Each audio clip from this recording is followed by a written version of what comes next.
Assalamualaikum warahmatullahi wabarakatuh. Tabiun. Nama saya Yunisi, NPM 2101070032, Prodi S1 Kebidanan kelas A. Mereka menjelaskan tentang tahapan alur pemeriksaan kehamilan.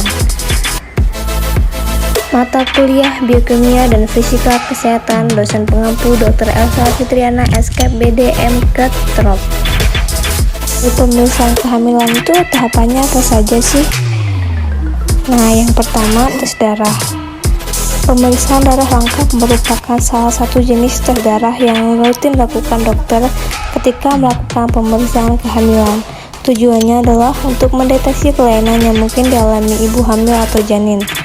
Nah, selain pemeriksaan darah lengkap, pemeriksaan juga dilakukan dalam tes darah, tes golongan darah.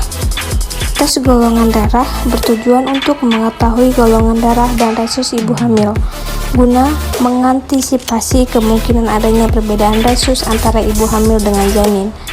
Bila hasil tes darah menunjukkan bahwa Anda memiliki resus negatif dan janin memiliki resus positif, ada risiko yang terjadi inkompatibilitas resus.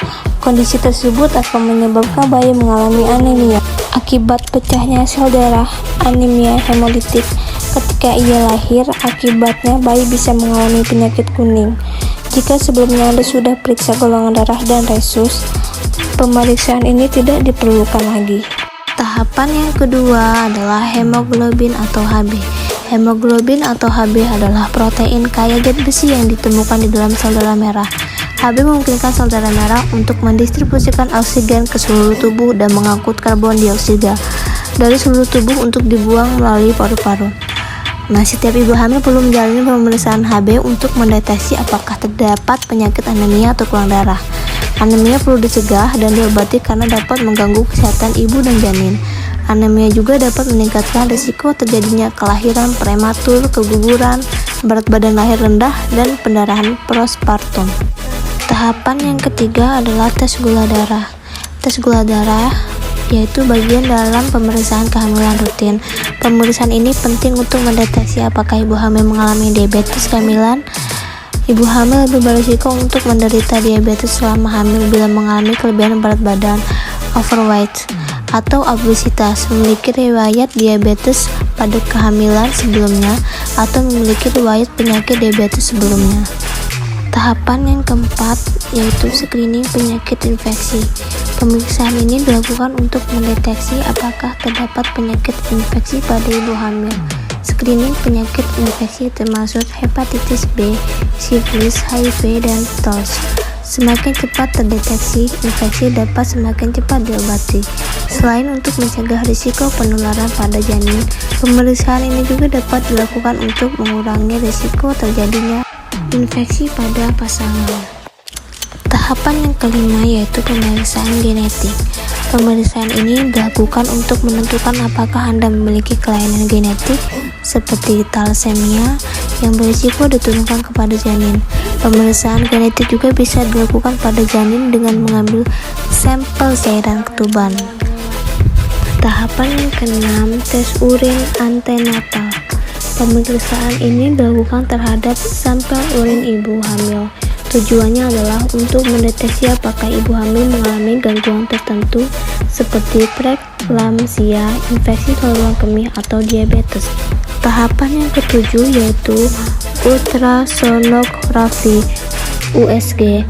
Pemeriksaan USG dilakukan setidaknya 3 kali selama masa kehamilan.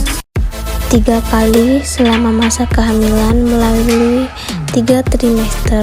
Trimester yang pertama yaitu pemeriksaan USG pada trimester pertama atau usia kandungan 10-14 minggu, bertujuan untuk menentukan usia kehamilan dan mendeteksi kemungkinan hamil kembar atau kelainan pada janin, misalnya sindrom Down.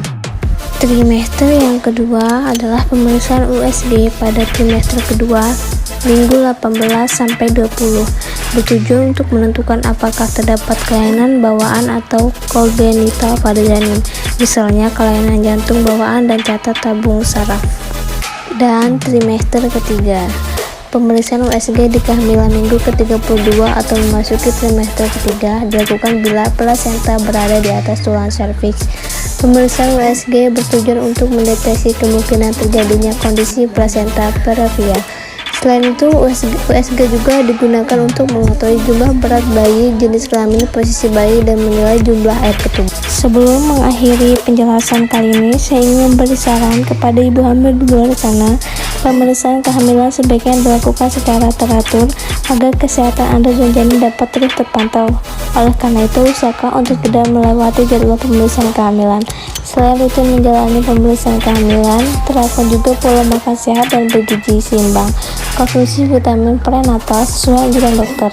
Minum air putih yang cukup, lakukan olahraga ringan secara rutin, dan istirahat yang cukup agar kehamilan Anda tetap sehat. Sekian yang dapat saya sampaikan, kurang lebihnya saya mohon maaf. Saya akhiri, wabillahi taufiq wal hidayah. Wassalamualaikum warahmatullahi wabarakatuh.